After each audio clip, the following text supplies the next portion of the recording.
Merci beaucoup à tout le monde d'être là et à tous ceux qui sont venus, à tous mes cours, merci d'avoir tenu jusqu'au bout. J'espère que ce n'était pas trop difficile. Alors, cette semaine, on va terminer la fin du cours précédent. J'avoue que cette année, j'ai eu un peu de mal à garder le temps. Et puis, on va quand même parler des maladies auto-immunes. Donc, ça risque d'être un tout petit peu long. Enfin, je promets que ça ne sera pas plus qu'un quart d'heure de trop. Mais vous pouvez partir si vous voulez. Je ne serai pas vexée. Voilà. Mais donc, je voulais commencer en faisant un résumé de la semaine dernière. Parce que j'ai réalisé qu'il y avait beaucoup d'informations et aussi un ou deux points que je n'ai pas eu le temps d'incorporer et que j'aimerais bien quand même juste vous présenter. Des phénomènes que je trouve assez fascinants. Donc, on a parlé de l'inactivation du chromosome X et le fait que c'est aléatoire chez nous, les humains, et aussi chez la plupart des mammifères placentaires.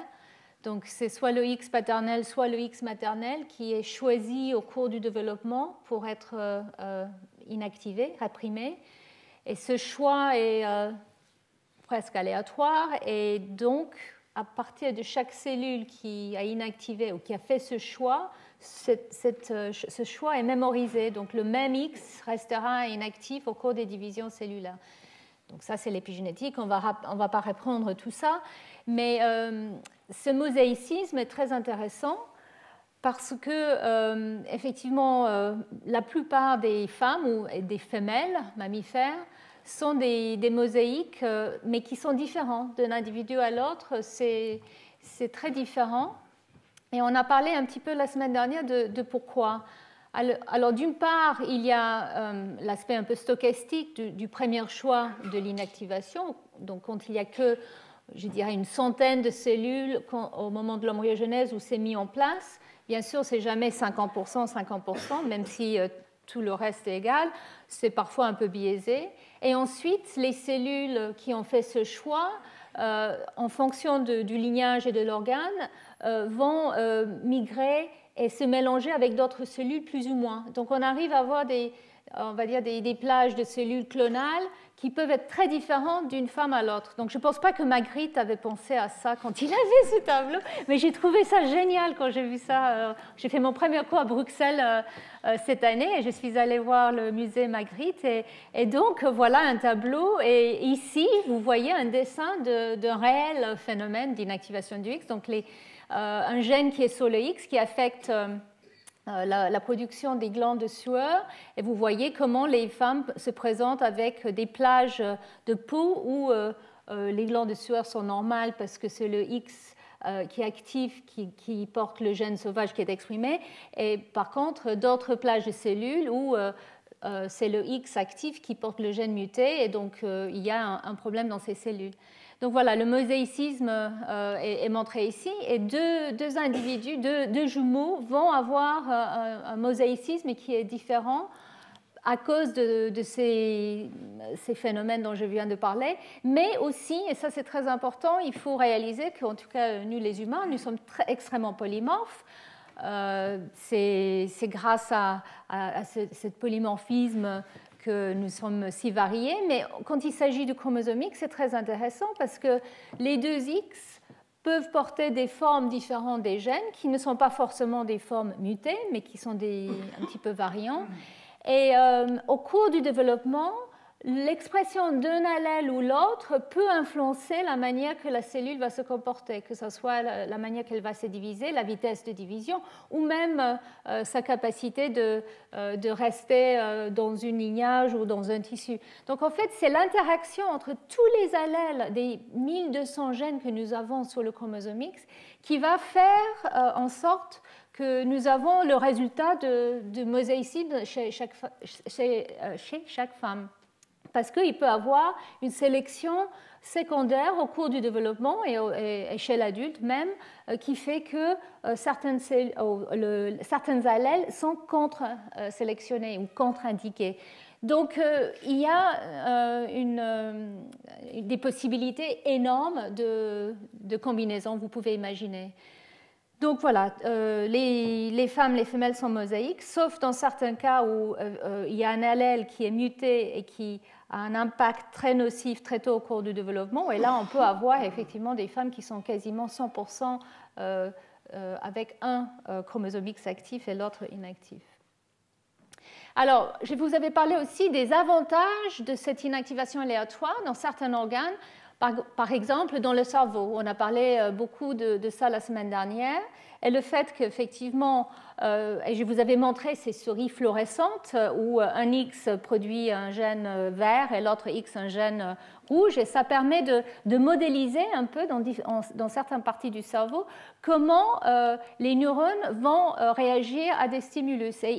Et donc les chercheurs qui ont publié ce papier ont montré qu'effectivement, cette situation très spécifique sur le X, où chaque cellule va exprimer soit un allèle, soit l'autre, mais pas les deux, fait qu'on peut avoir une réponse à des stimulus qui est beaucoup plus variée que ce qu'on trouve par exemple pour un gène sur un autosome, où les deux allèles sont exprimés dans la même cellule, ou dans la situation d'un mâle qui a soit un allèle, soit l'autre. Donc en fait, ça c'est des probables avantages d'avoir ce type de mosaïcisme. Bien sûr, l'autre avantage le plus évident, c'est que s'il y a une mutation sur un X, l'autre X peut le masquer si le choix est fait de la bonne façon. Mais mis à part cette histoire de contre-sélection, on peut aussi imaginer que les différents allèles sont, on va dire, exposés cellule par cellule, et ça peut avoir un avantage fonctionnel.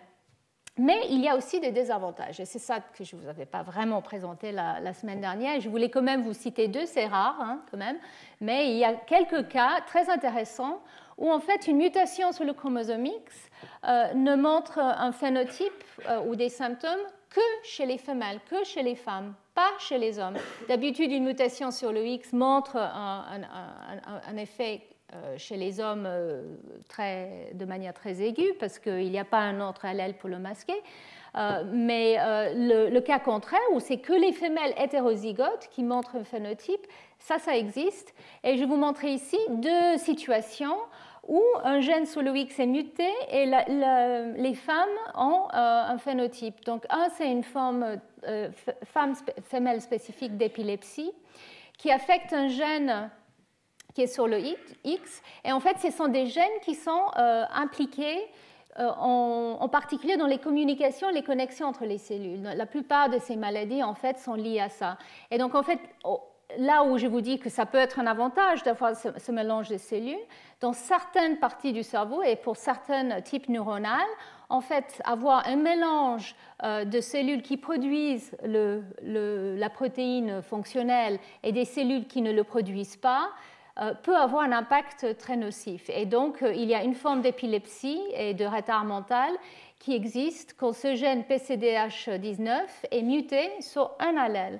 Et donc, en fait, c'est la juxtaposition des cellules saines, enfin des cellules qui produisent la protéine et d'autres cellules qui ne la produisent pas, qui font que ces réseaux neuronaux ne sont pas fonctionnels et nous avons donc l'épilepsie. Donc, c'est moléculairement ou de manière précise, c'est toujours en cours de compréhension, bien sûr, mais en tout cas, c'est un exemple qui a été montré. L'autre exemple, c'est un syndrome de défaut crânio-facial dans le développement. Et donc, en fait, c'est un syndrome qui s'appelle, alors là en français, crânio-frontonasal, donc le syndrome naso-fronto-crânial, peut-être. Désolée. CFNS. Et là, c'est pareil, c'est que les femelles, que les filles, les femmes qui sont affectées quand elles ont un allèle qui est muté et l'autre pas. Les mâles avec la mutation n'ont aucun phénotype. Et les femelles qui sont doublement mutées, homozygotes, pas de phénotype non plus. Et il s'agit d'un gène qui code pour la éphrine B1. Et là aussi, il s'agit d'un ligand et son récepteur. en fait, et il s'agit de ce ligand FN, la forme B1. Il y a plusieurs éphrines qui sont des protéines transmembranaires qui sont sur les surfaces des cellules et qui sont très importantes pour la bonne connexion, la bonne communication entre les cellules au cours du développement dans le cerveau et en particulier pour la formation de la crête neurale et la formation donc de crânio-faciale. Et donc ces protéines, il y en a plusieurs. Et le problème, c'est que le ligand et son récepteur doivent se trouver pour déclencher la bonne cascade, pour avoir une fusion correcte entre des cellules qui sont en proximité au cours du développement. Et ici, je vous montre de manière très schématique, en fait, voilà, il y a le récepteur et son ligand. Et si le bon récepteur et le bon ligand ne se trouvent pas, en fait, on peut se retrouver dans une non-connectivité entre les cellules. Et ce qui se passe, c'est que dans ces mutants hétérozygotes, certaines cellules produisent le bon récepteur et le bon ligand, et d'autres cellules pas. Et c'est cette juxtaposition qui fait que le mosaïcisme ne permet pas de bien former le tissu. Et ici, je vous montre chez la souris le modèle qui a été fait. Et c'est à différents stades du développement, à jour 7 et demi, 8 et demi. Et ici, vous voyez la formation donc, de la suture coronale, ça s'appelle. Donc ici, c'est la situation, on va dire, sauvage, où il n'y a pas de mutation sur les deux X. Et vous voyez que à chaque fois, c'est ce côté-là. Vous voyez la forme que ça doit prendre à 8 jours et demi. Et quand vous voyez l'hétérozygote, où là, il y a parfois la forme sauvage est inactivée, parfois elle est présente.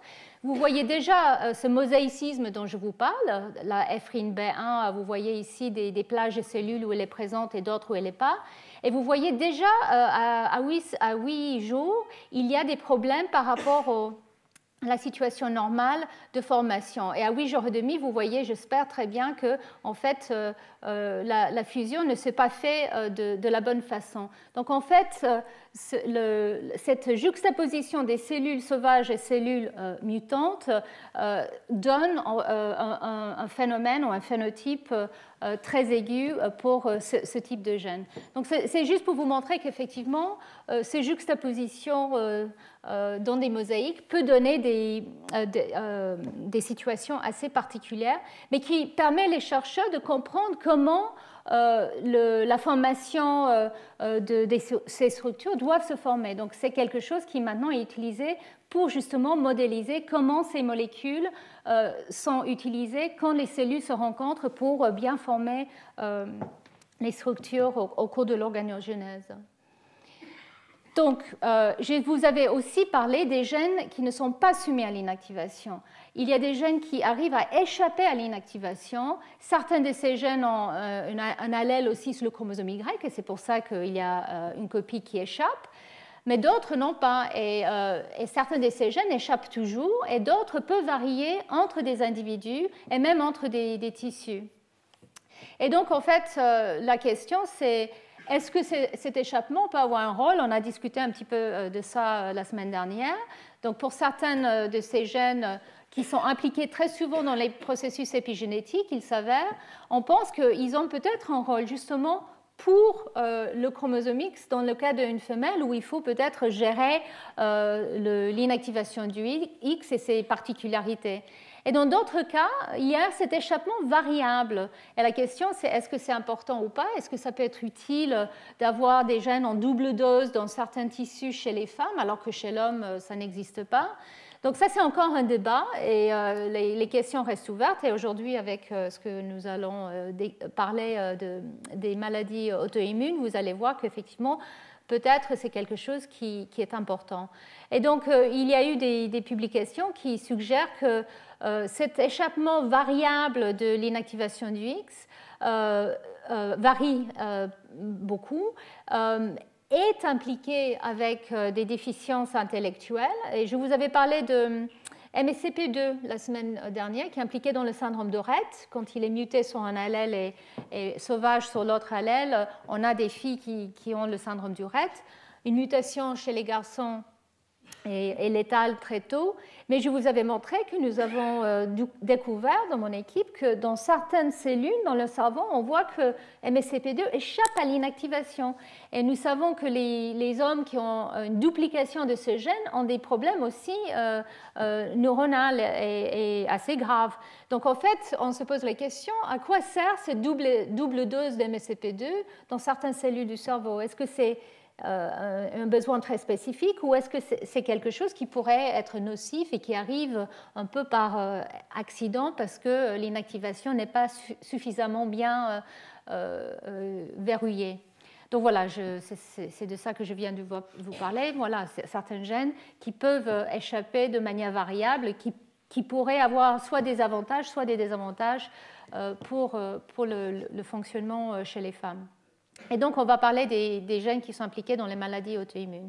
Mais je voulais donc revenir un tout petit peu sur la fin de mon cours la semaine dernière pour vous parler des gènes qui sont impliqués dans les déficiences intellectuelles. Il y en a beaucoup sur le chromosome X. Je vous avais montré ça. Donc, pourquoi il y a autant sur le chromosome X, autant de gènes qui semblent être exprimés dans le cerveau et qui, quand ils sont mutés, ont un effet sur les fonctions cognitives. Donc ça, c'est un mystère, mais qui suscite beaucoup d'intérêt. Je vous avais parlé la semaine dernière de tout le débat autour des gènes de l'intelligence. Est-ce que les gènes du X sont effectivement souvent les gènes de l'intelligence? Et j'espère que vous avez compris qu'il faut prendre ça un tout petit peu avec des pincettes. Et puis, je vous avais aussi dit qu'effectivement, le dose peut avoir un impact. Pas du tout de cette protéine, de certaines de ces protéines peut avoir un impact très néfaste chez les garçons, mais une double dose aussi peut avoir un effet néfaste. Et l'exemple d'MSCP2, mais aussi d'autres gènes. Et donc, est-ce qu'il y a un avantage sélectif pour ces fonctions dans le cerveau chez les mâles et les femelles? Peut-être, effectivement, au cours de l'évolution, il y a une sélection naturelle, une sélection sexuelle, peut-être justement pour certains comportements qui sont liés à la reproduction. On a parlé de Darwin souvent dans ses cours, et là, c'est clair que s'il y a un avantage dans le fonction de certains de ces gènes, dans la manière que soit un mâle, soit une femelle va se comporter, on peut imaginer qu'il y aura une sélection très efficace ou très puissante pour que ce gène reste fonctionnel sur le chromosome X. Donc, il y a des particularités. Donc, si vous voulez, ceux qui n'étaient pas là la semaine dernière, vous pouvez voir plus online sur le cours. Mais aujourd'hui, je voulais revenir un tout petit peu sur ces différences entre hommes, femmes, mâles, femelles. Donc, c'est un sujet extrêmement intéressant, déjà, mais qui suscite effectivement beaucoup d'hypothèses et d'intérêts. Et donc, il y a des chercheurs, des neurobiologistes et d'autres qui sont très intéressés par les différences qu'on voit dans le cerveau, que ce soit dans la forme, la taille, l'organisation aussi. Il y a des différences entre les mâles et les femelles, les hommes et les femmes. Et donc, il y a toute on va dire, une communauté de chercheurs qui sont intéressés par ces différences et leurs éventuelles implications.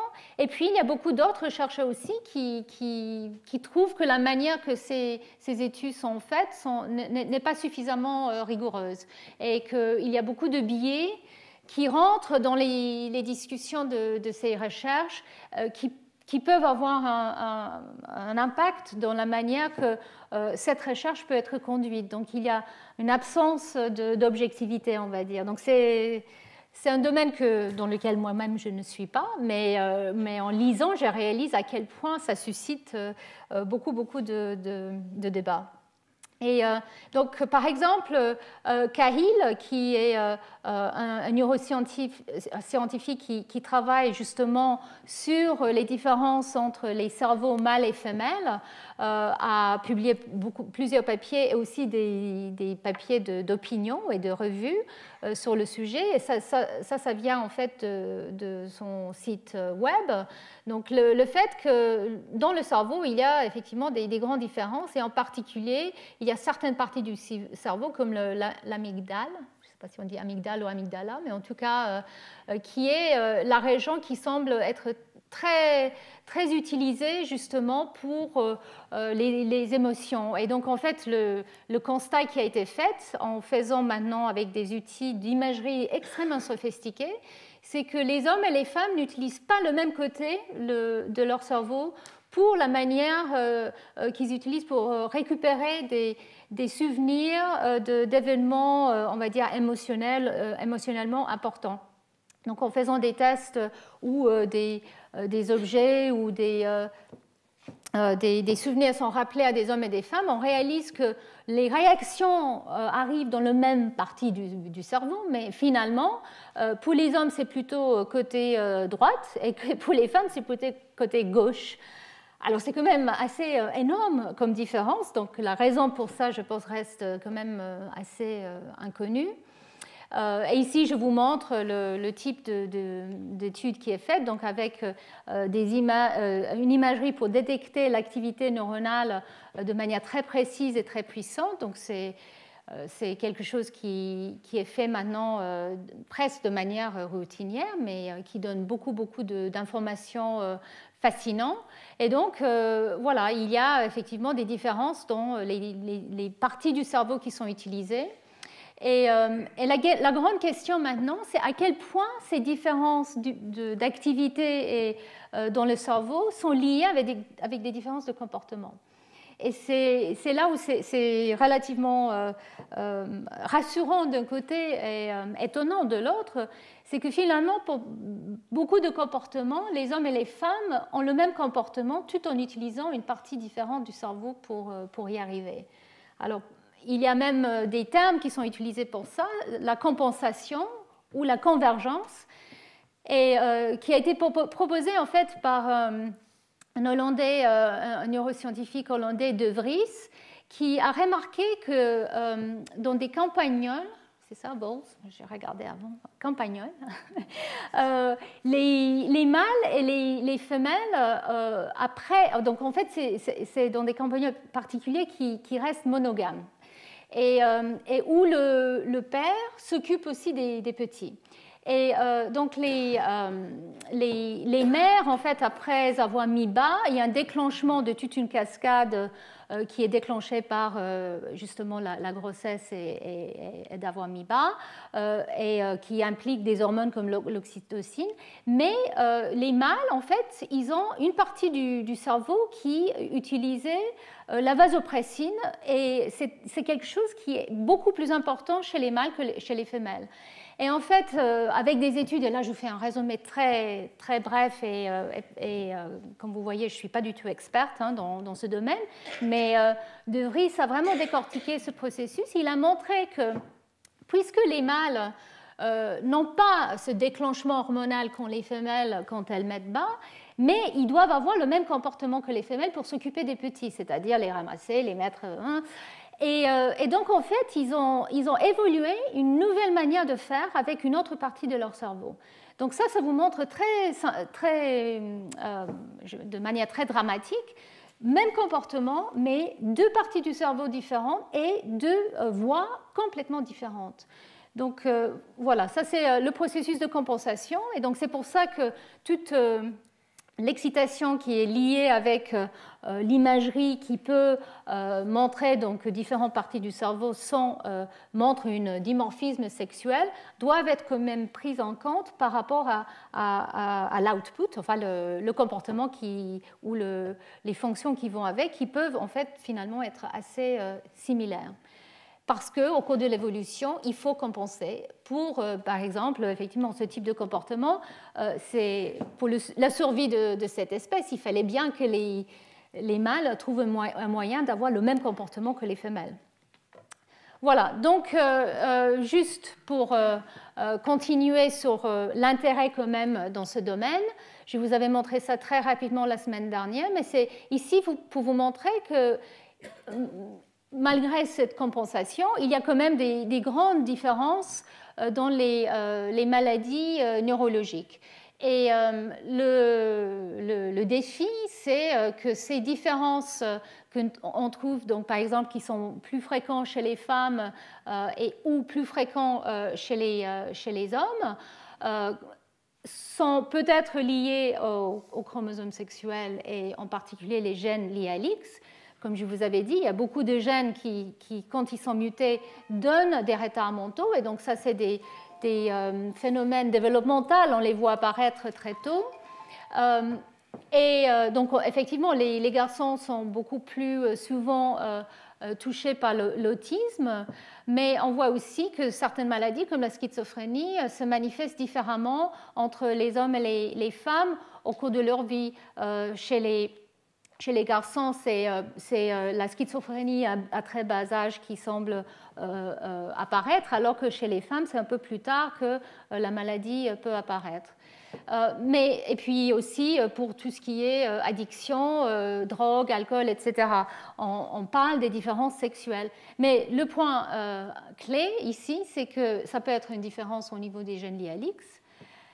Ça peut aussi être des différences liées aux chromosomes sexuels et qui sont hormonales.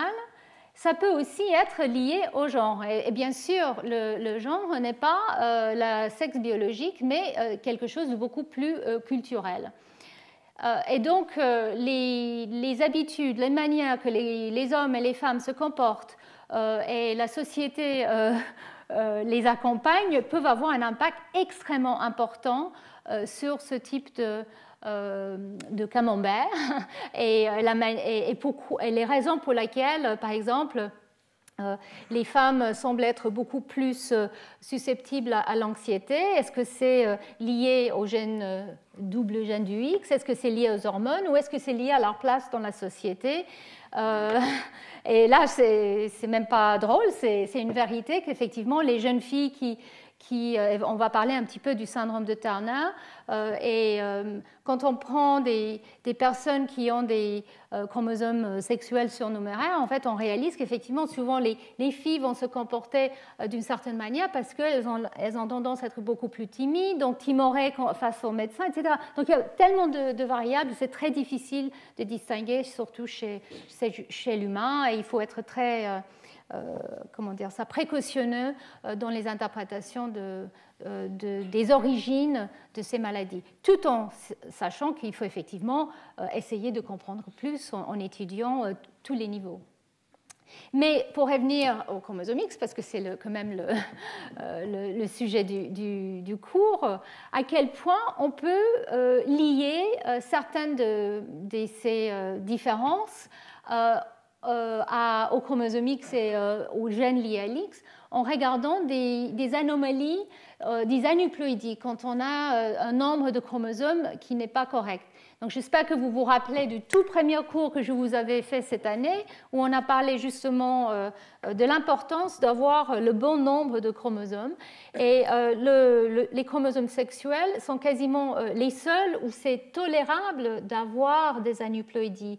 Pour les autres chromosomes, la plupart, en fait, sont néfastes très tôt au cours du développement, sauf pour le chromosome 21, mais qui donne lieu au syndrome de Down. Et c'est le plus petit chromosome humain où une copie supplémentaire donne le syndrome de Down. Mais au niveau des chromosomes sexuels, on peut avoir des individus qui ont un seul X, pas deux. Ça, c'est le syndrome de Turner. On peut avoir des individus qui ont deux X et un Y. Ça, c'est le syndrome de Klinefelter. Donc, c'est des hommes parce qu'ils ont un chromosome Y. Les Turner sont des femmes parce qu'elles n'ont pas le chromosome Y. Là, je fais très simple. Bien sûr, on peut avoir, et vous allez voir, on a même des modèles murins qui essaient de récapituler. On peut avoir une femelle qui n'a pas d'Y, mais qui a le gène SRY sur un autre chromosome. Mais en tout cas, dans la situation normal, c'est la présence du Y qui apporte le côté masculin. Et puis les trisomies X existent aussi, et là, dans le cas des triples X, 2 des chromosomes X sont inactivés, un seul reste actif. Et chez les Klinefelter, les hommes, ils ont un X qui est inactivé. Donc l'inactivation du X, compensation de dose, comme je vous avais expliqué déjà, arrive de manière indépendamment de la détermination sexuelle. C'est le nombre de chromosomes X qui compte. Si on a plus que 1, on va inactiver tous les autres. Mais néanmoins, les femmes qui ont le syndrome de Turner ont quand même des symptômes. Et alors, je vais revenir sur les symptômes, mais pourquoi? L'idée, c'est que ça peut être dû au fait qu'elle manque une double dose de certains gènes, c'est justement ces gènes qui échappent à l'inactivation. Mais ça peut aussi être hormonal, parce que les femmes qui ont le syndrome de Turner, en fait, les fonctions ovariennes ne sont pas normales, et donc il y a des problèmes hormonaux aussi. Donc c'est quelque chose qui est difficilement distinguable. Les femmes qui ont 3 chromosomes X, donc 2 X inactifs et 1 X actif, sont quasiment normales. La plupart de ces femmes ne présentent pas en clinique, on ne sait pas qu'elles ont 3X, mais il y a quand même un impact sur dans certains cas qui ont été étudiés, des différences intellectuelles. Et dans les hommes Klinefelter, XXY, la plupart des cas aussi ne sont pas détectés. Les 2 tiers de ces hommes ne réalisent pas, ne savent pas qu'ils ont ce syndrome. Mais là aussi, il y a quand même un impact. Et donc, il y a des déficiences, on va dire, d'apprentissage qui sont quand même relativement mineures, mais qui peuvent être mesurées. Et donc, c'est en utilisant ces cas assez particuliers que les chercheurs essaient de comprendre si les gènes liés à l'X peuvent avoir un impact dans les fonctions cognitives. C'était une des approches qui a été utilisée, mais aussi sur d'autres aspects de la physiologie humaine. Donc, c'est quelque chose qui est étudié de manière très intense par les généticiens qui travaillent chez l'humain et aussi chez la souris. Et ici, je vous montre les résultats des tests qui sont faits pour le QI, pour les tests d'expression orale ou non orale. Donc, en fait, vous voyez les différentes situations. Les femmes XO où le QI est quand même relativement normal, mais elles ont des problèmes sociaux dans certains cas. Et de manière intéressante, ça pourrait être lié avec l'origine de l'X qu'elle porte, que ce soit le X du père ou l'X de la mère. Et il y a eu pas mal de débats autour de ça. Je ne vais pas parler plus de cet aspect-là parce que c'est quelque chose qui reste un peu flou et controversé. Et puis ici, je vous montre toutes les autres situations où effectivement, surtout pour les mâles XX avec 2 Y, là, il y a clairement un problème de déficience intellectuelle pas majeure, mais qui est présent.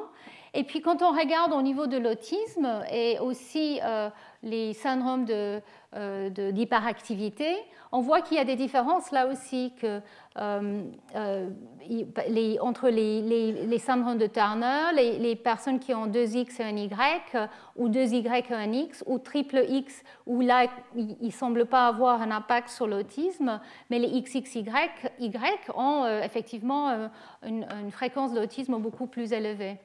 Donc, avec toutes ces situations, c'est difficile de savoir exactement ce qui se passe. Donc là, ici, je voulais vous dire 2 mots sur les syndromes de Turner et Klinefelter, qui sont les 2 situations les plus souvent étudiées. Donc, comme vous voyez, pour les femmes qui ont le syndrome de Turner, les symptômes peuvent être plus ou moins importants.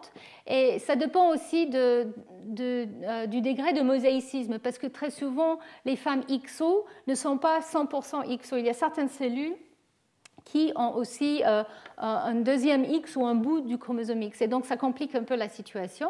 Mais en tout cas, globalement, il y a des caractéristiques externes, on va dire, au niveau de la taille. Elles sont souvent 20 cm plus petites que la moyenne.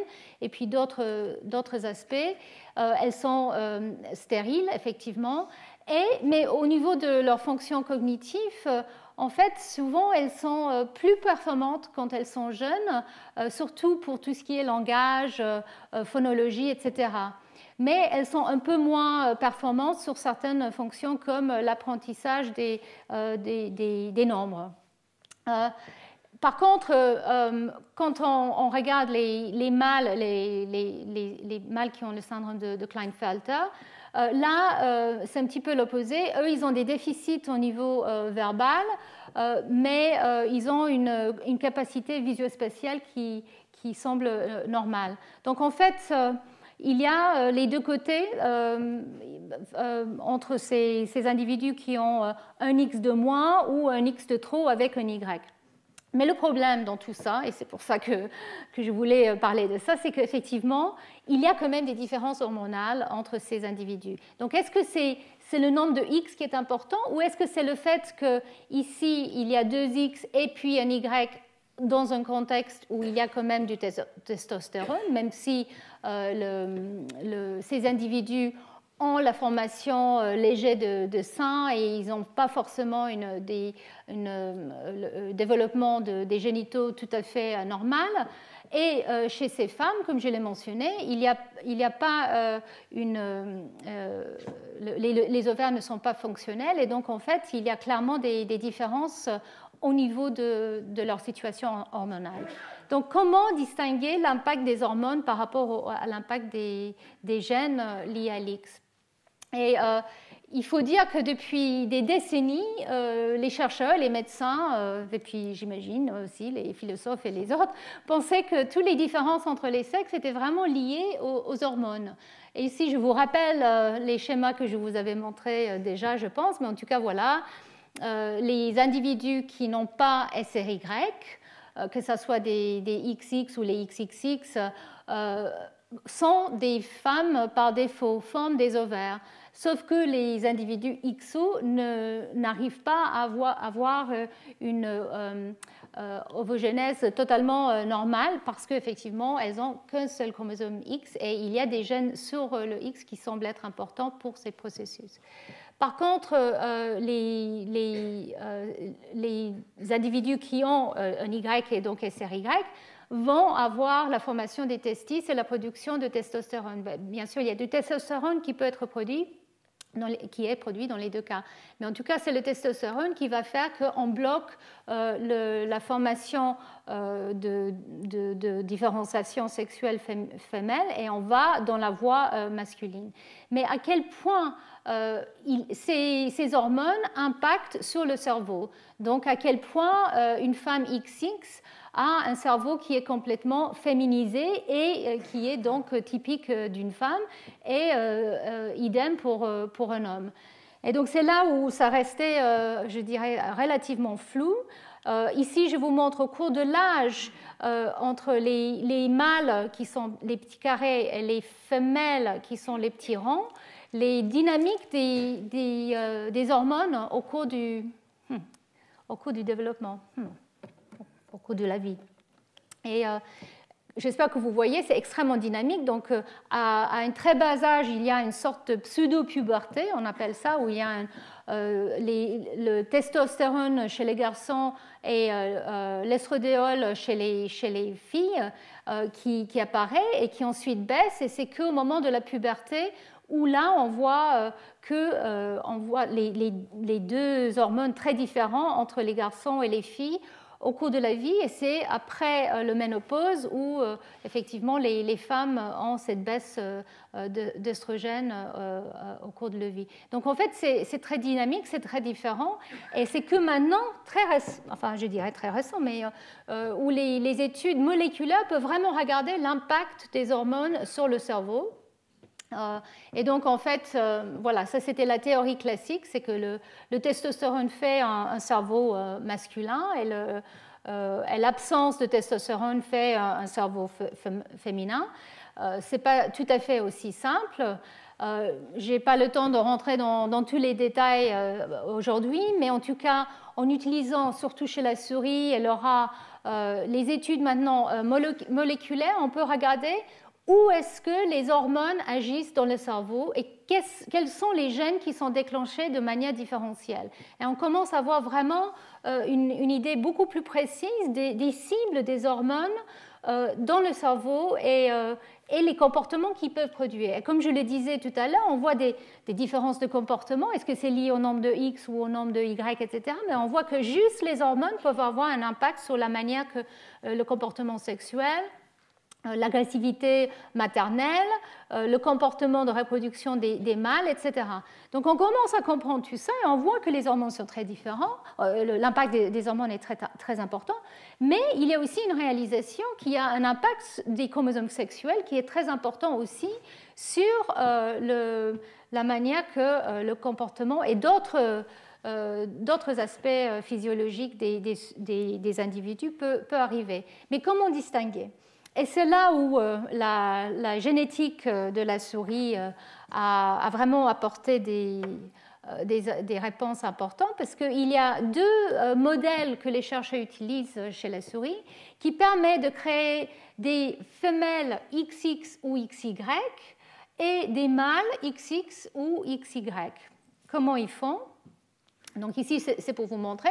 Donc ça s'appelle four core genotypes. Je vais vous montrer comment ils font exactement, mais effectivement, on peut avoir soit une femelle XX avec des ovaires normaux, soit on peut avoir un mâle qui a deux X, mais qui n'a pas d'Y, mais qui est un mâle avec des testicules, etc. Et au contraire, on peut former maintenant une femelle avec un X et un Y qui a des ovaires, et puis un mâle XY comme attendu avec des testicules. Et comment les chercheurs ont fait ça ? Donc regardez juste cette partie-là pour le moment. En fait, c'est en utilisant une souris qui a une délétion pour SRY, ce fameux gène qui déclenche toute la différenciation des voies sexuelles masculines. Et donc, ce chromosome Y que vous voyez ici, il est délété pour SRY, mais on peut mettre le gène SRY sur un autosome. Et donc ici, dans ce cas particulier, il y a un X, il y a un Y, mais qui n'a pas SRY, et il y a SRY sur le chromosome 3. Donc cette souris, elle est quand même mâle.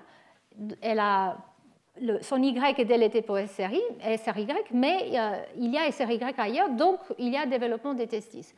On peut aussi avoir, donc ici, la même chose, mais sauf sans le transgène SRY sur le chromosome 3. Et donc là, c'est un XY, mais qui développe des ovaires, femelle par défaut. Donc ça, c'est une femelle XY. Et ensuite, on peut aussi avoir des individus XX. On va commencer avec le plus simple. Ça, c'est une femelle normale, XX, c'est avec deux chromosomes 3 normaux. Et puis ici, c'est une femelle XX avec le gène XY sur le chromosome 3. Donc là, on a une femelle XX, mais qui est un mâle au niveau de sa différenciation sexuelle, donc qui a des testis.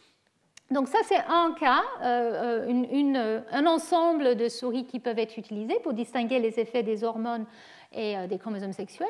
Et puis ici, c'est l'autre situation. Ici, il s'agit d'un autre modèle où il y a un chromosome Y qui est délété, sauf pour la région pseudo-autosomale.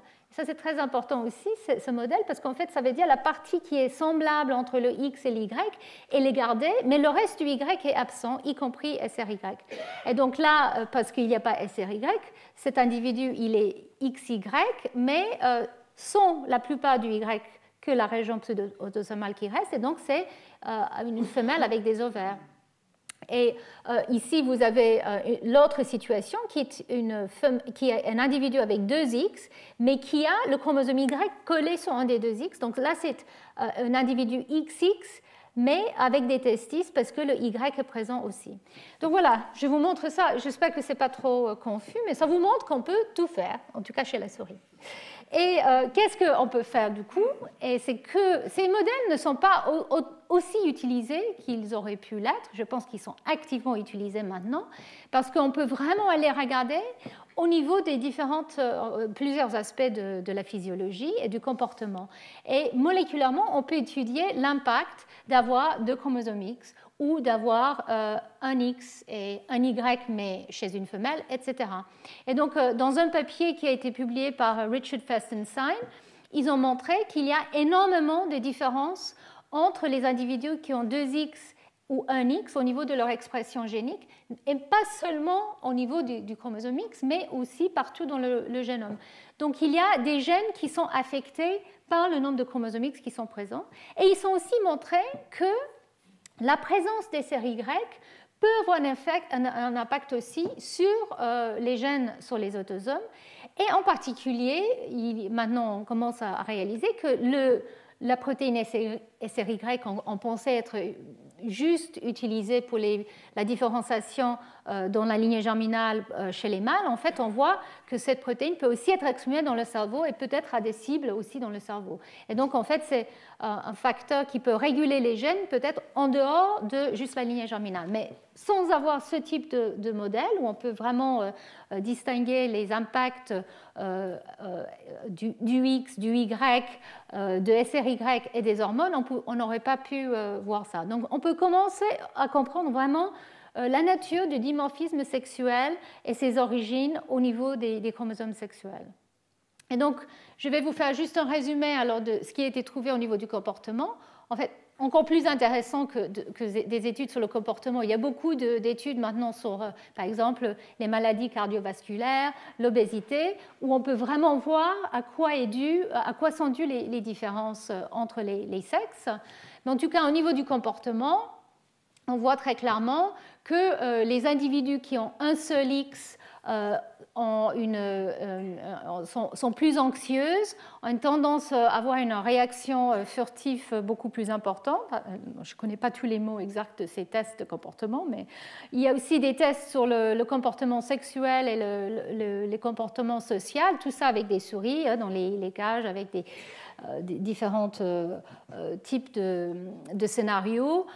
Et donc, par exemple, c'est clair que les mâles qui ont plusieurs chromosomes X ont un comportement différent au niveau de leur comportement sexuel. Donc ça, c'est très intéressant, pas quelque chose qui était forcément attendu.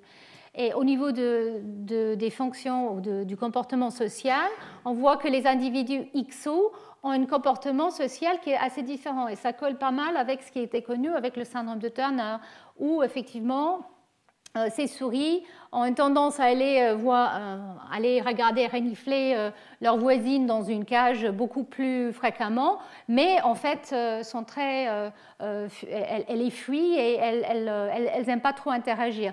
Donc après, pour ces tests de comportement, moi je ne suis pas une experte pour juger vraiment la qualité, mais il y a beaucoup de chercheurs maintenant qui commencent à faire ce type d'analyse en utilisant ces modèles, et c'est des modèles extrêmement puissants. Donc voilà, on commence à avoir une idée finalement de l'impact des gènes du X ou du Y sur les fonctions de comportement, et aussi distinguer ça des effets hormonaux. Hormonal? Non, hormonaux, merci. Donc voilà, pour résumer cette partie-là, donc même si les hormones ont quand même bien dominé les études sur les différences sexuelles depuis plusieurs décennies maintenant, on commence à réaliser qu'effectivement, il s'agit aussi d'un impact du nombre de chromosomes X et ou Y dans des tissus en dehors des gonades qui peuvent aussi avoir une importance. Et en particulier le X, parce qu'il y a tellement de gènes, et il y en a beaucoup en particulier qui sont exprimés dans le cerveau, semble avoir un rôle important, mais je vous avais aussi dit que SRY, qui est sur le Y, pourrait aussi avoir un rôle dans le cerveau. Mais le problème, c'est que nous ne savons pas encore quels gènes exactement sont responsables. D'un côté, nous savons quels sont les gènes impliqués dans les maladies de déficience intellectuelle, mais nous ne savons pas si ces différences qu'on voit de comportement qui sont liées à l'X ce sont les mêmes gènes. Donc ça, c'est là où les deux mondes de recherche doivent se réunir maintenant. Et un autre point qui commence à être de plus en plus intéressant, c'est ces fameux gènes qui échappent à l'inactivation. Donc des individus qui ont 2X, pourquoi il y a une différence? Par exemple, dans les mâles XXY, en dehors de la présence de SRY et le chromosome Y, en fait, peut-être justement, c'est le nombre ou le niveau d'expression des gènes à partir des X qui peut avoir un impact aussi sur les différences au niveau des capacités intellectuelles ou sur le comportement. Donc ça, c'est les gènes qui échappent deviennent de plus en plus intéressants. Et comme vous allez voir, c'est des gènes qui sont très souvent impliqués dans la chromatine. Bon, là, c'est juste pour vous dire que les gènes qui sont sur le X, qui échappent, mais qui ont quand même une copie sur le Y, très souvent, je pense que je l'ai déjà mentionné la semaine dernière, très souvent, la copie sur le X a quand même un niveau d'expression et un profil d'expression qui est assez différent. Donc, en fait, elle diverge quand même entre ces deux chromosomes, même si les paralogues sont présents. Et donc, un point que je réitère ici pour tout ce qui est comportement, c'est que ces phénomènes qui peuvent biaiser moléculairement certaines choses, en fait, on pense qu'il y a ce phénomène de compensation et que très souvent, ces différences, on va dire, sexuelles sont là pour baisser ou diminuer l'impact du dimorphisme sexuel. Et donc ça, je pense que c'est très important à garder en tête parce que cette perspective n'est pas forcément prise en compte quand les chercheurs définissent les expériences qu'ils font. Il y a quand même un certain biais pour dire, ben voilà, est-ce que effectivement le comportement d'agressivité est vraiment augmenté chez le mâle, chez la femelle. Mais en fait, il faut imaginer qu'il y a beaucoup de comportements qui doivent être assez similaires entre les sexes et donc ces différences d'expression génique au niveau des chromosomes sexuels et même des voies moléculaires qui sont utilisées peuvent être là justement pour permettre cette compensation. Mais ça, c'est quelque chose qui vraiment doit être maintenant mieux étudié. Et donc, certains chercheurs parlent du sexome. Donc, en fait, c'est l'ensemble des facteurs qui peuvent avoir un biais sexuel sur les régulations des gènes et les réseaux de régulation. Et tout ça, ça doit être intégré, bien sûr, dans un contexte où on prend en compte aussi les changements hormonaux et environnementaux. Et donc, j'ai mentionné les gènes qui échappent à l'inactivation. Ici, je vous montre quelques exemples.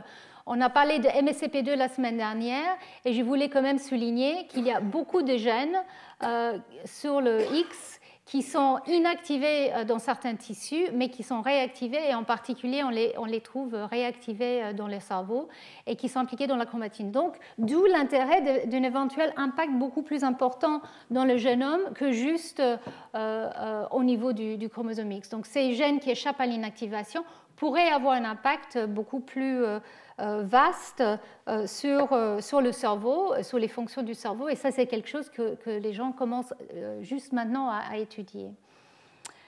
Voilà, donc ça je l'ai déjà dit. Et juste pour terminer sur cet aspect-là, donc les hormones versus les chromosomes sexuels, effectivement, il y a des différences importantes au niveau du cerveau, je pense que vous avez compris ça maintenant, et que ces différences peuvent être liées aux hormones, aux chromosomes sexuels, mais aussi à l'expérience, l'environnement, etc. Et donc, en fait, les expectations culturelles et sociétales peuvent avoir une influence très importante sur le comportement et les fonctions du cerveau. Et le point que je voulais souligner, c'est que puisque c'est le cerveau et puisque c'est nous, c'est l'homme, l'humain, on est fasciné par nous-mêmes et par nos comportements. Et il faut faire très attention, je trouve, au niveau des journalistes et les médias qui parlent des différences entre les sexes. J'étais dans un débat il y a quelques semaines à la Sorbonne pour France Culture où c'était les deux sexes face à l'évolution. Et bon, j'ai trouvé ça très dur, j'avoue, parce que finalement, on n'est pas si différents.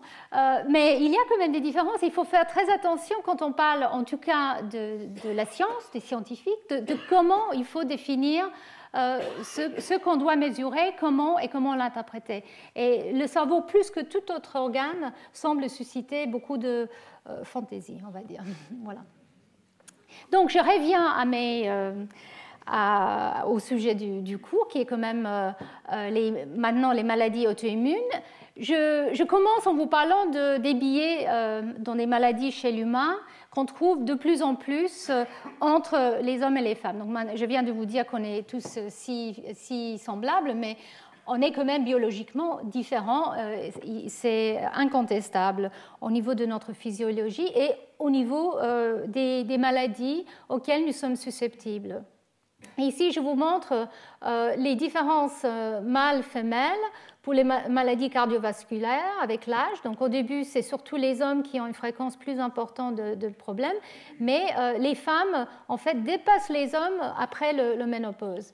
L'asthme, c'est pareil. Il y a une dynamique au cours de la vie qui est quand même assez différente. Très jeunes, c'est les garçons qui sont plus affectés. Plus tard, c'est les femmes.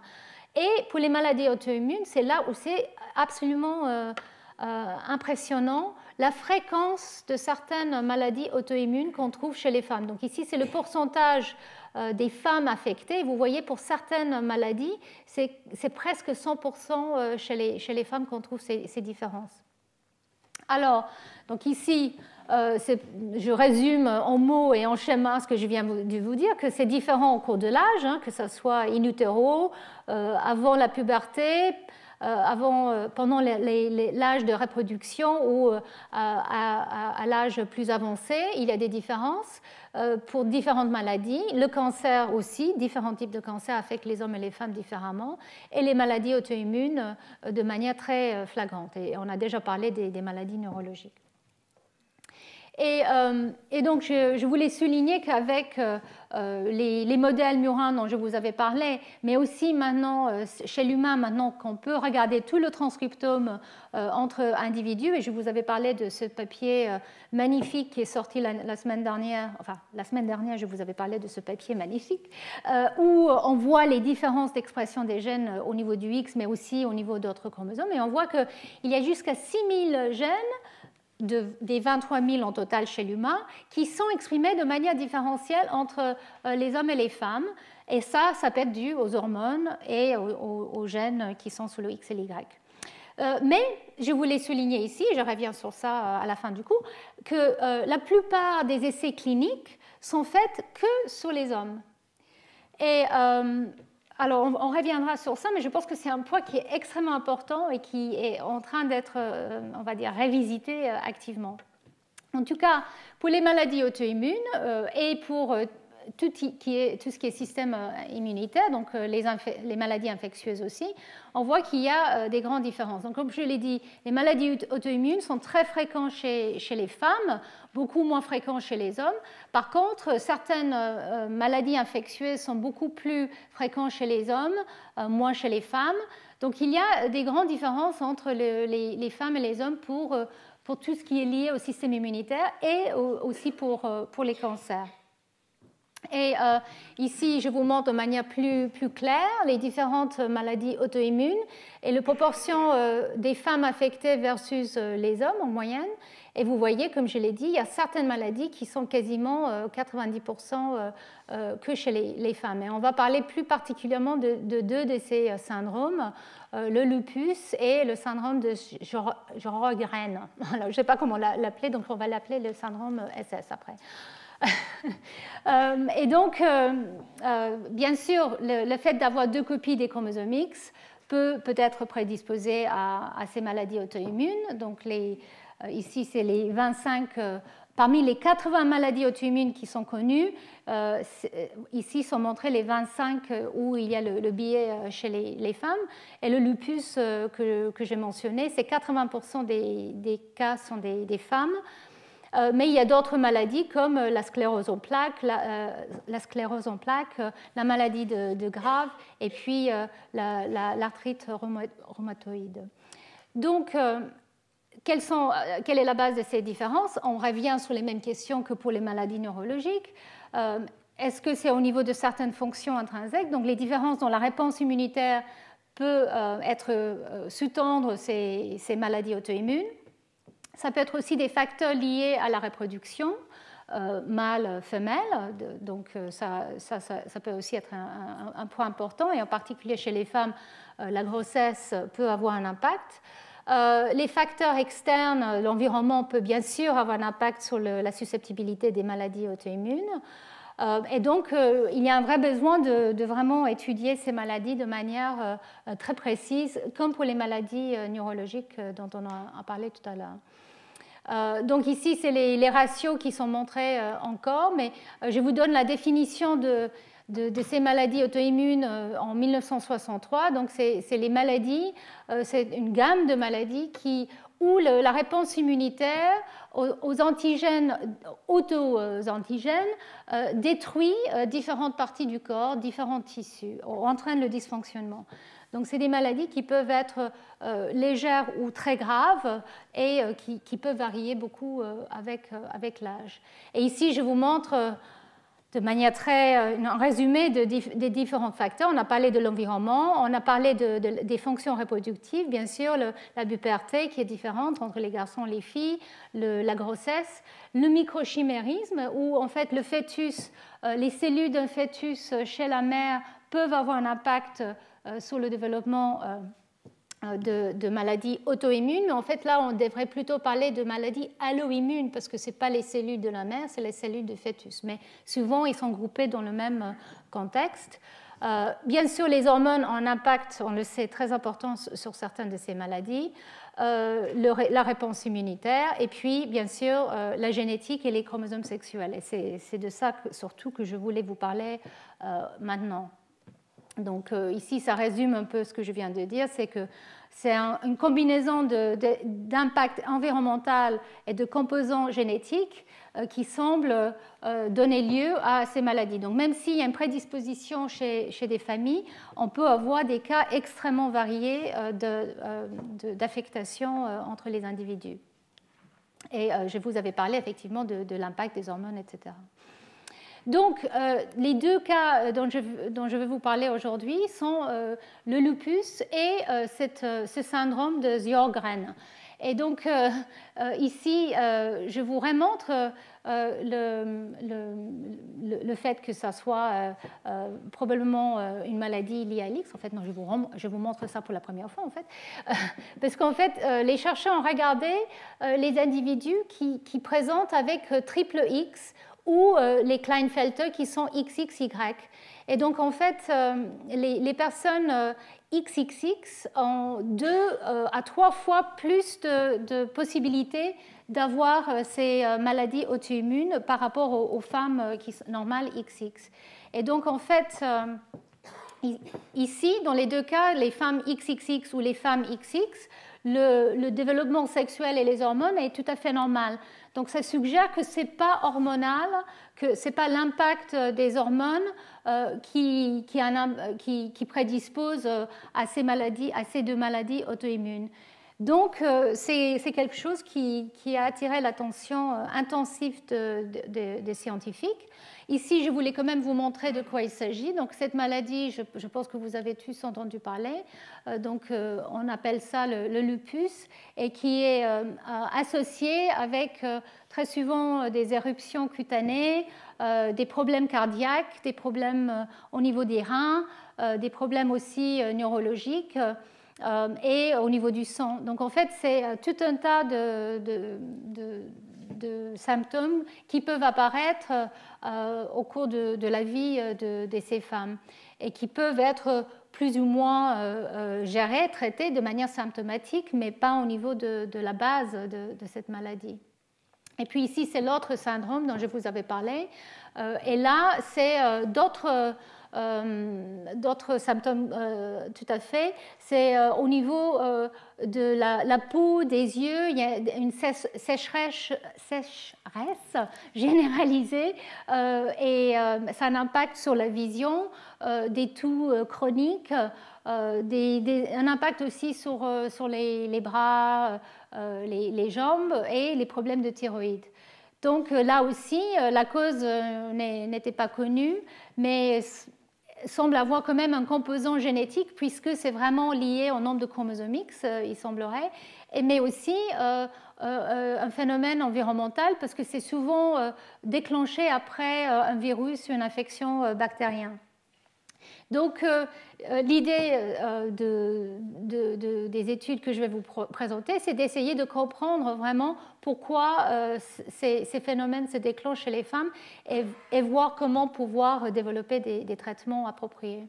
Donc, il y a beaucoup d'hypothèses. Je n'ai pas le temps de rentrer vraiment dans les détails de tout, mais je veux quand même vous les montrer. Après, vous pouvez les étudier chez vous de manière détaillée. Il y avait une première hypothèse que pourquoi les femmes et pas les hommes, pourquoi les XX ont ce problème? C'est peut-être parce que l'inactivation du X, comme je l'ai dit, est aléatoire, mais pas toujours.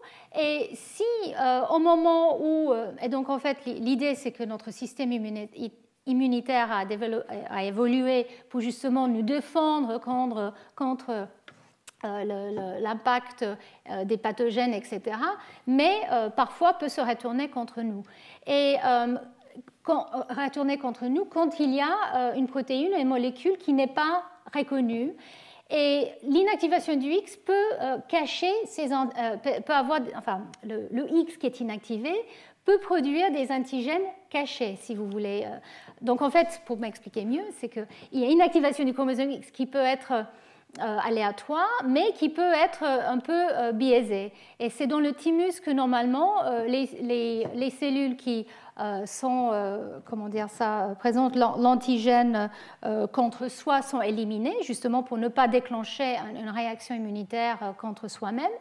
Mais si il y a une minorité des cellules qui expriment un allèle, un chromosome X par rapport à l'autre, ça se peut qu'en fait, à un moment plus tardif, ce chromosome X qui est quand même présent va être reconnu comme étant étranger. Et donc, en fait, les cellules qui ont choisi l'autre chromosome X à exprimer vont être reconnues comme étant des cellules étrangères et donc vont déclencher une réaction auto-immune. Donc ça, c'est une hypothèse. En fait, il y a pour le moment de moins en moins de support pour cette hypothèse parce que dans des maladies comme le lupus, on ne voit pas un biais dans l'inactivation du X dans ces individus en particulier.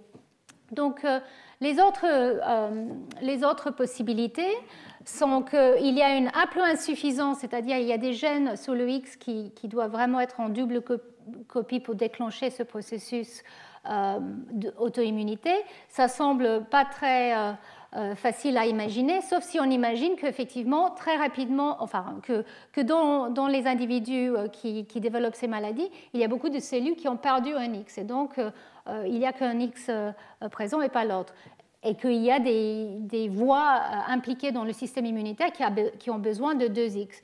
Pour le moment, il n'y a pas énormément de soutien pour cette hypothèse. L'hypothèse qui est la plus soutenue actuellement, c'est l'hypothèse d'une réactivation ou partielle ou des gènes qui en fait sont exprimés à partir du X inactif. Et donc ici, vous avez déjà vu le schéma, inactivation du X aléatoire, donc population des cellules qui expriment soit un X soit un autre, et qu'il y a peut-être des gènes qui sont sur le X inactif, qui se réexpriment ou qui échappent à l'inactivation, qui peuvent déclencher ces maladies auto-immunes. Alors pourquoi les chercheurs ont pensé à cette hypothèse?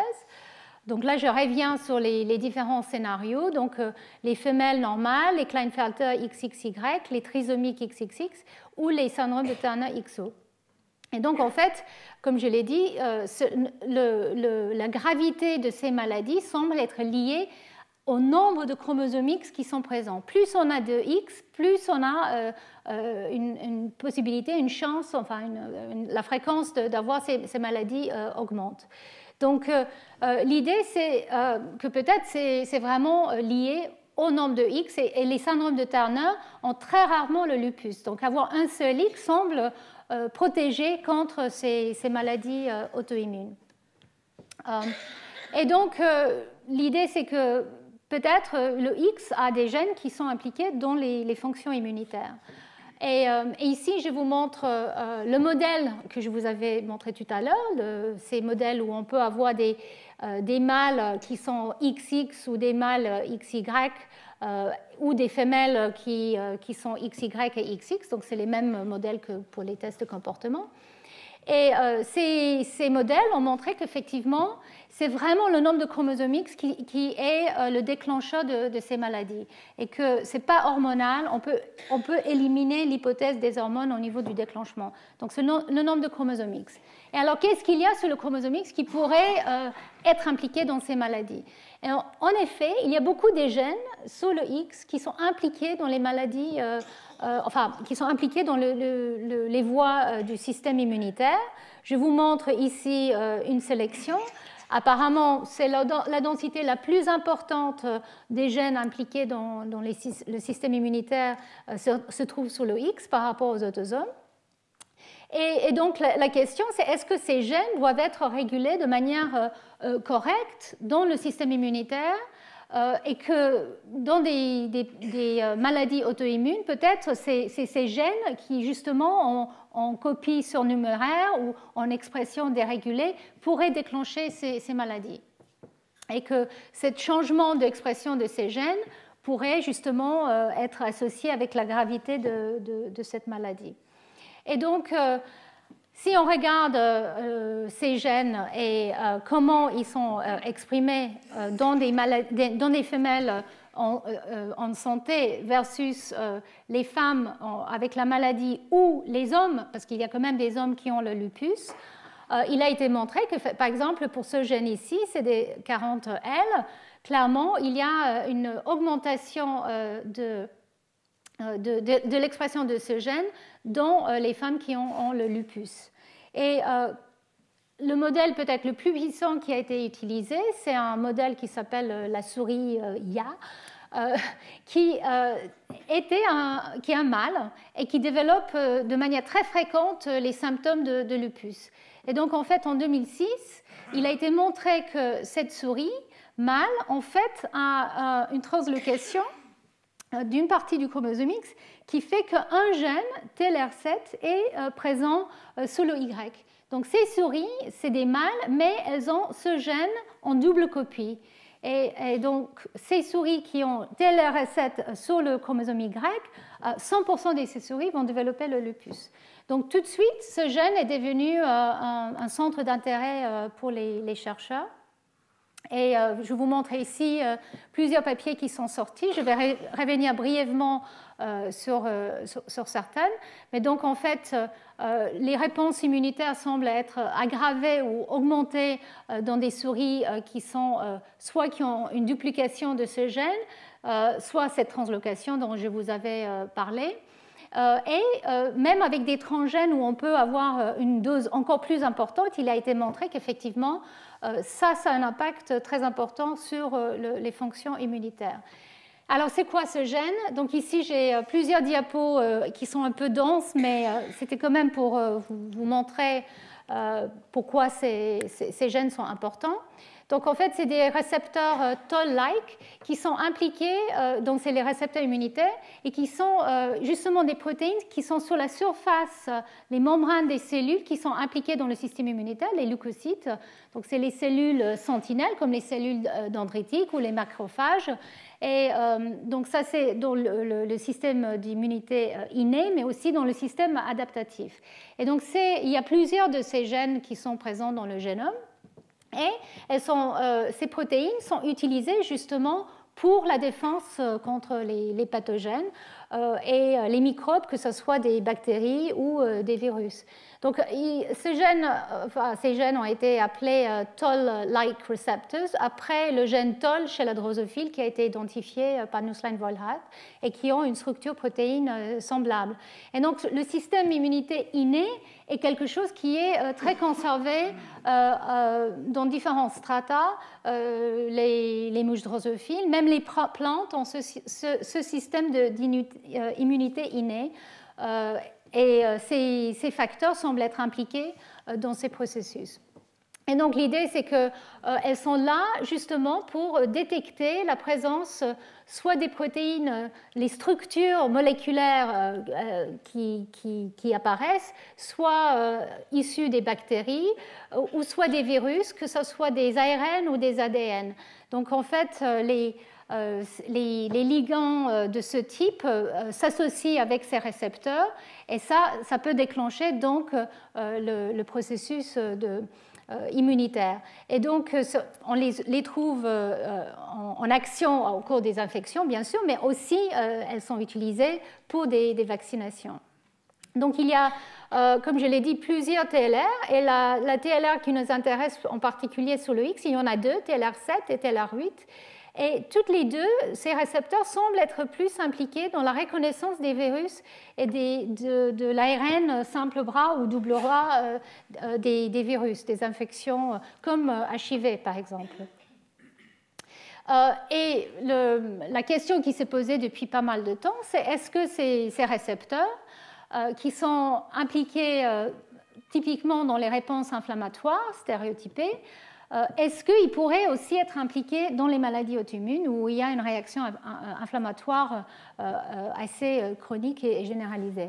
Et donc, en fait, il a été postulé ensuite, montré qu'effectivement, ces récepteurs peuvent aussi aller se lier à des ligands qui sont de soi. C'est des traces de molécules, que ce soit protéines, ADN ou ARN, ou des peptides, qui vient de l'hôte et qui sont l'issue en général, une mortalité cellulaire, donc débris cellulaires.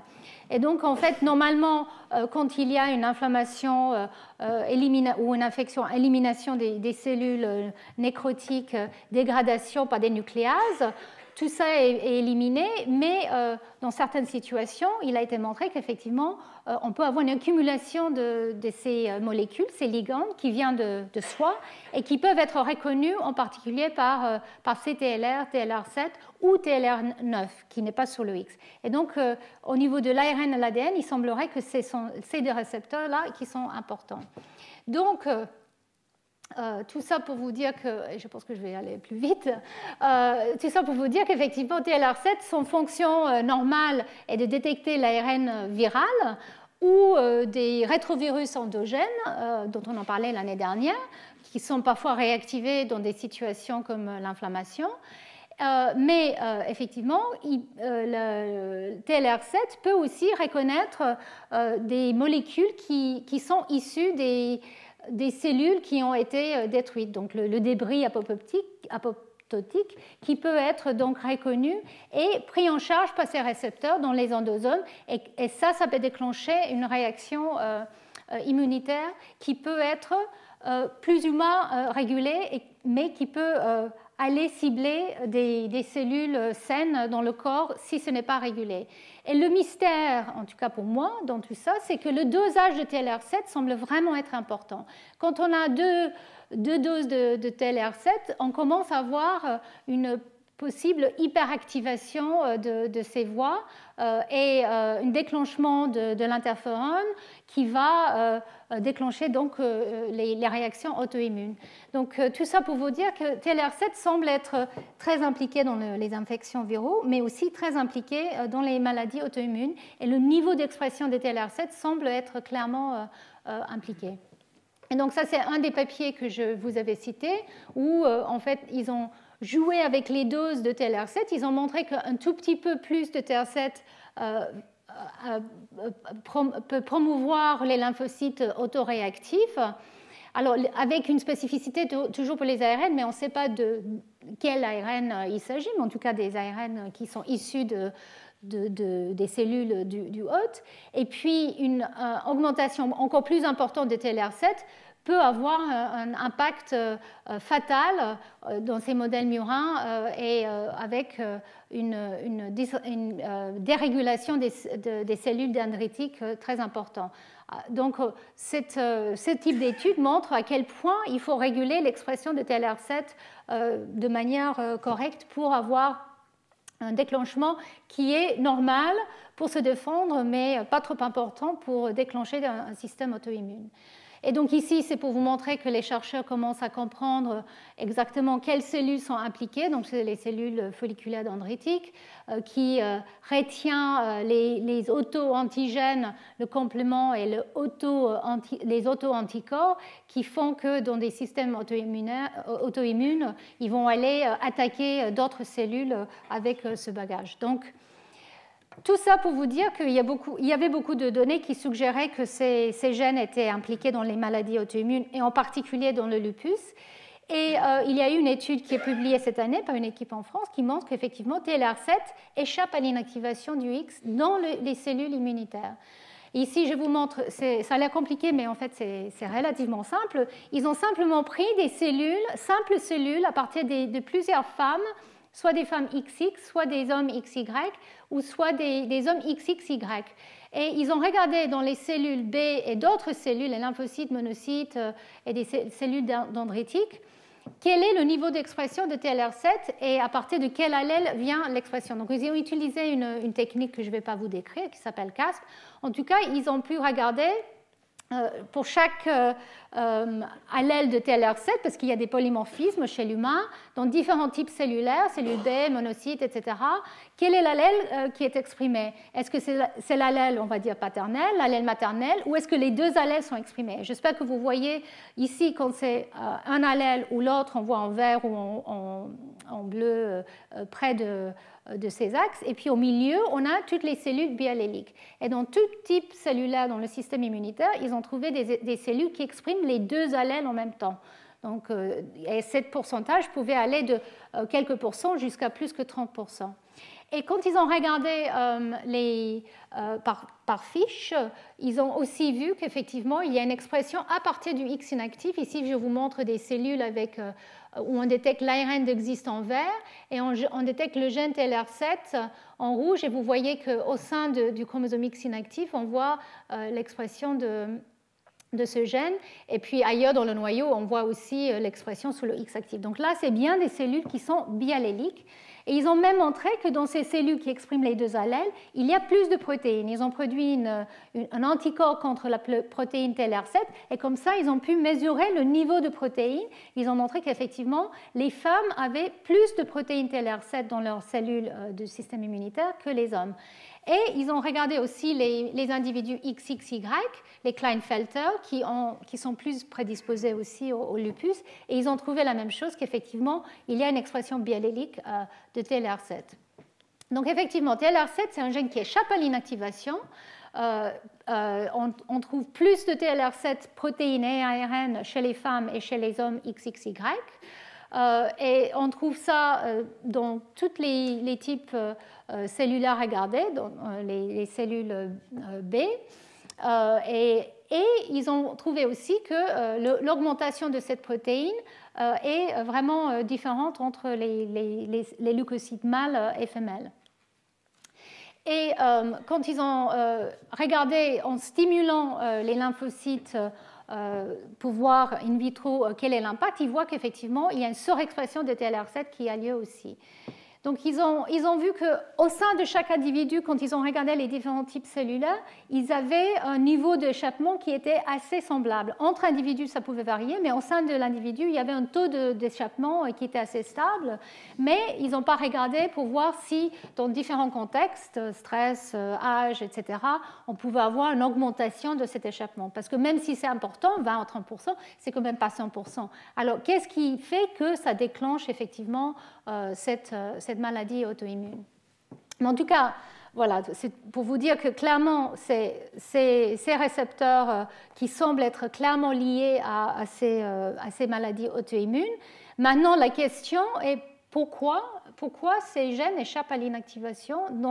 Même dans les femmes normales, on voit qu'il y a un échappement. Pourquoi le faire alors que pour les hommes, il n'y a pas une deuxième copie, il n'y a pas besoin d'échapper? Et quand il y a une expression plus importante, ça a l'air d'être quelque chose qui peut être très, très nocif pour les femmes. Et donc c'est là où je vais terminer, c'est que depuis quelques années, les chercheurs commencent à regarder dans le système hématopoïétique et aussi dans le système immunitaire pour voir quel est l'état de l'inactivation du X. Je vous avais dit depuis quelque temps qu'une fois inactivé, le X est stablement éteint, sauf dans la lignée germinale où il peut être reprogrammé, où il est reprogrammé. Mais alors, des études récentes d'une équipe aux États-Unis, Montserrat Anguera, mais aussi précédée par d'autres études par l'équipe d'Anton Woods, avaient suggéré que peut-être le X inactif était peut-être pas aussi stablement maintenu au cours de l'hématopoïèse ou au cours du développement du système immunitaire. Et donc, en fait, cette équipe a regardé à différents stades de l'hématopoïèse, donc les cellules souches et ensuite les cellules pro-B, pré-B, etc., jusqu'à la fin de la différenciation, pour étudier l'état du chromosome X inactif.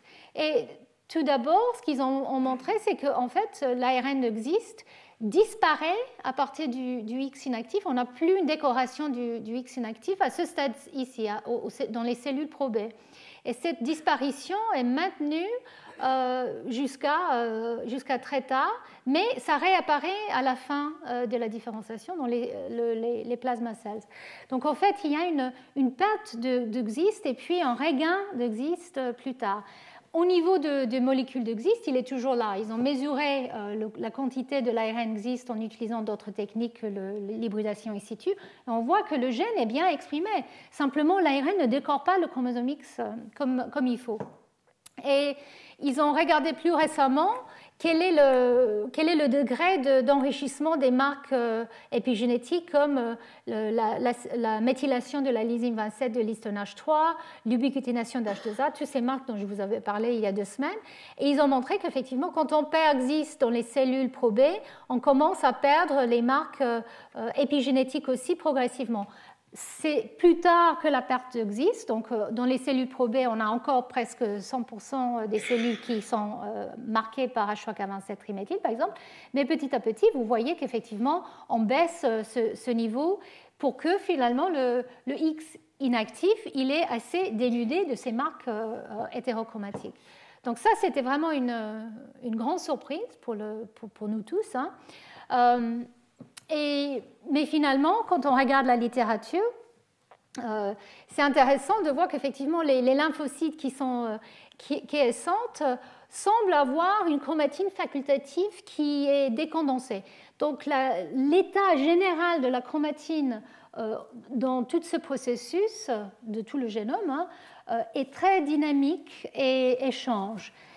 Donc, cette perte de la localisation d'existe et changement au niveau des marques chromatiniens pourrait être juste une conséquence d'autres changements qui doivent avoir lieu pour que le programme hématopoïétique et aussi du système immunitaire soit bien mis en place.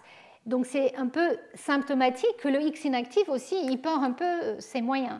Mais la conséquence de ça, c'est que peut-être certains gènes qui sont soit normalement inactifs complètement ou soit qui échappent un peu, peuvent échapper beaucoup plus. Et donc, ça veut dire que peut-être chez les femmes, il y a un danger dans le système hématopoïétique et le système immunitaire d'avoir une surexpression de certains gènes sur le X parce que c'est une conséquence d'un processus normal qui a lieu, mais qui fait qu'on a une double dose ou presque une double dose de certains gènes. Donc, peut-être cet échappement n'est pas régulé comme il faut. Alors, ça veut dire que c'est plutôt un phénomène, on va dire, néfaste. Il n'y a pas d'avantage d'avoir cet échappement, mais ça se peut aussi qu'à un autre moment, un échappement est nécessaire. Et ça, c'est quelque chose qui n'est pas encore étudié. Mais en tout cas, clairement, le double dose de TLR7 qu'on trouve, ou plus que double dose qu'on trouve chez des individus XX ou XXX ou XXY, etc., est lié à l'apparition des maladies auto-immunes. Et donc, tout ça pour vous dire qu'au colloque du 14 mai, Montserrat Anguera, qui est la personne qui a fait ces études, va venir aussi nous parler de ces derniers résultats. en tout cas, mon dernier message par rapport à l'X inactif est qu'il est remarquablement dynamique au cours de la vie d'une femme, alors qu'on pensait que c'était un processus qui était que développemental et une fois mis en place figé. Mais clairement, il y a beaucoup plus de dynamique qu'on imaginait et beaucoup plus de plasticité dans certains lignages, même chez l'adulte. Et donc ça, je pense que ça va nous donner de quoi travailler pendant quelques années. Et donc, juste pour terminer, je suis à l'heure, c'est parfait. Alors, juste pour terminer, j'avais quand même un message important, j'ai mentionné ça tout à l'heure, qu'il y a beaucoup de maladies où nous savons maintenant qu'il y a des différences entre les hommes et les femmes. De fréquence, etc. Donc on vient de parler des maladies auto-immunes, on a parlé aussi des maladies neurologiques. Mais est-ce que, ici je vous montre toute une liste qui n'est pas exhaustive, mais il y a beaucoup de différences effectivement entre les hommes et les femmes. Encore une fois, est-ce que c'est lié au sexe biologique qui est tout un tas de choses différentes au niveau de notre capacité de se reproduire, au niveau aussi de nos hormones et au niveau du nombre de chromosomes X que nous avons. Est-ce que c'est lié au genre? Comme je l'ai dit, culturellement, socialement, il y a des influences très importantes sur le comportement et la manière que les hommes et les femmes sont traités et se traitent. Et donc, bien sûr, ça peut influencer. Et donc, le message que je voulais émettre, et je ne suis pas, c'est des scientifiques comme moi, c'est que quand on décide de lancer une étude, que ce soit chez l'humain ou chez des modèles animaux, il faut quand même prendre en compte qu'il y a cette variation entre les sexes et au sein de chaque sexe. Bien sûr, il y a aussi des variations, mais entre les sexes aussi. Donc, il faut vraiment que ça soit quelque chose qui est mis en place au moment que les études sont faites. Et de manière assez incroyable, la plupart des études qui sont faites, par exemple, sur les maladies du système immunitaire, ne sont pas faites de cette façon-là et sont focalisées très souvent sur les hommes. Alors pourquoi? Il y a plusieurs... le pourquoi je vais venir, mais les conséquences de ça sont quand même importantes. Par exemple, au niveau des médicaments que nous prenons, certains de nous et plusieurs d'entre nous prenons, il y a beaucoup qui ont un impact différent au niveau des hommes et des femmes. Donc, parmi les 10 médicaments qui ont été retirés du marché américain entre 1997 et 2000, 8 de ces médicaments avaient un effet grave justement sur les femmes. Ces médicaments avaient un effet néfaste justement sur les femmes. Donc le coût au niveau humain, déjà au niveau de la santé et financier de retirer des médicaments du marché est énorme. Et ça sera beaucoup plus efficace si on prenait en compte l'impact du sexe biologique et du genre quand on fait les tests, les essais cliniques sur les drogues et le développement des molécules pour les hommes et les femmes. Et donc, pourquoi la recherche s'est focalisée plus sur les mâles? Alors, c'était un des points, c'est que finalement, on n'est pas si différent que ça. Donc, on peut prendre également mâle, femelle. Ça n'a pas un impact sur la réaction des médicaments ou sur l'interprétation des résultats. J'espère que je vous avais convaincu que ce n'est clairement pas le cas. Le nombre de X compte beaucoup dans certaines choses. L'autre point qui a été mis en avant, c'est que les fluctuations hormonales des femmes en fait, sont quand même embêtants parce que ça perturbe les mesures biologiques. Donc, il y a trop de bruit parce que les femmes fluctuent dans leur réaction et donc, en fait, on les met de côté. On va faire ça que sur les mâles. Le problème, c'est que quand on regarde, en fait, la variabilité, donc là, c'est une analyse qui a été faite, une méta-analyse sur 293 publications. Ils ont regardé la variabilité entre les femelles et les mâles en utilisant des souris, donc plus que 8000 souris qui ont été prises, où le cycle d'estrus n'a pas été pris en compte, particulier pour les femelles. On n'a pas vu plus de variations dans les animaux femelles qui ont été étudiés que chez les mâles. Donc cet argument est totalement faux. Et par ailleurs, s'il y a des choses à regarder, c'est encore plus de raisons d'aller chercher chez les femmes en cherchant exactement s'il y a des liens avec le cycle, les fluctuations hormonales et le cycle mensuel. Donc en fait, c'est très important de considérer effectivement le sexe biologique et le genre quand on prend soit des humains pour des tests cognitifs ou autres, soit les animaux. Mais le problème, c'est que ça demande plus de ressources. Quand on fait quand on met en place un nouveau projet, s'il faut vraiment regarder les différences entre les animaux mâles et femelles, etc., ça veut dire qu'il faut faire plus pour que ça soit statistiquement valable. Et donc, le point le plus important, pourquoi les femmes ont été évitées dans les essais cliniques, par exemple, c'est que quand elles sont en âge de reproduction, c'était trop risqué. Donc ça, c'est vrai que ça, c'était quelque chose qui a été vraiment un point important. C'est que la FDA, et puis c'était pareil partout dans le monde, ont décidé d'exclure les femmes pour l'impact, bien sûr, néfaste que certaines molécules pourraient avoir aux femmes qui pouvaient être potentiellement enceintes. Donc, les femmes ont été exclues pendant toute la période possible de reproduction. Donc, en fait, c'est la plupart de notre vie.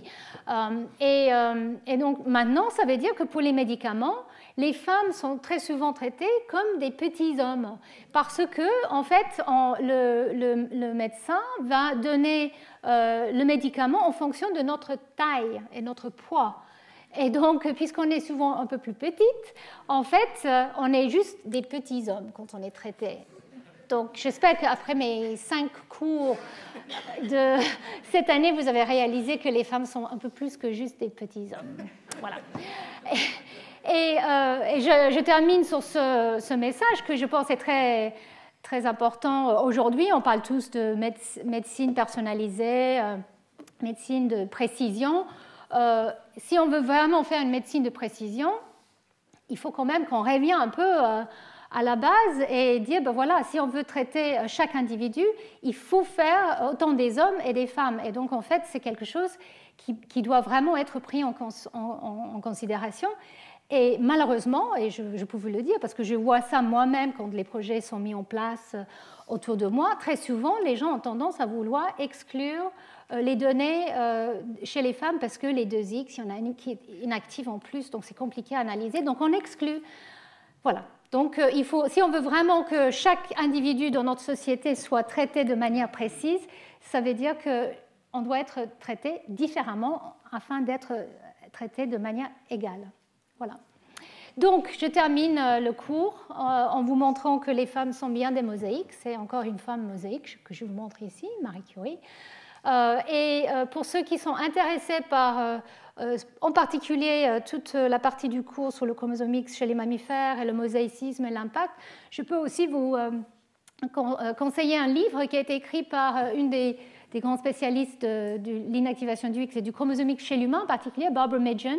C'est un livre qui a été publié en fait il y a 10 ans environ, mais je l'ai relu là aussi pour mes cours et c'est toujours quand même pas mal d'actualité. Donc pour ceux qui sont vraiment intéressés, je vous conseille aussi ce livre. Et je voulais terminer en annonçant donc le colloque. Donc tout au long des cours, j'essayais de citer certaines des personnes que j'ai invitées en fait, qui vont parler justement de différents aspects du cours. Alors par exemple, Jos Grimnau. C'est un grand spécialiste des chromosomes sexuels, pas que du X, mais aussi du Y. C'est lui qui a participé à ce travail qui a montré que dans certains mammifères, Elobius, le Y disparaît. Il est carrément parti. Donc voilà, Joost va venir parler. Gabriel Marais, qui est la personne qui nous a parlé des quelques gènes sur le X qui doivent quand même être exprimés de manière plus importante au cours de l'évolution, justement parce qu'ils codent pour des protéines qui sont dans des complexes multifactoriel et que c'est très important de garder la stoichiométrie de ces complexes. Je pense que ça, c'est un concept très important qui va devenir de plus en plus apprécié. Et puis James Turner, qui travaille sur les marsupiaux. Je vous avais parlé aussi de l'opossum, qui, lui, a une inactivation du X, mais qui est gérée par un autre molécule. Et puis, Montserrat Anguera, je vous avais parlé d'elle aujourd'hui. Donc voilà, j'espère que vous allez pouvoir venir écouter, même si les présentations seront en anglais, je vais demander à chacun de vraiment faire un effort pour que ça soit aussi clair et grand public que possible, et je pense que ça va être très intéressant. Donc le 14 mai, dans l'amphithéâtre Guillaume Budet, qui est à côté de l'amphi Marguerite de Navarre. Voilà, et je vous remercie beaucoup.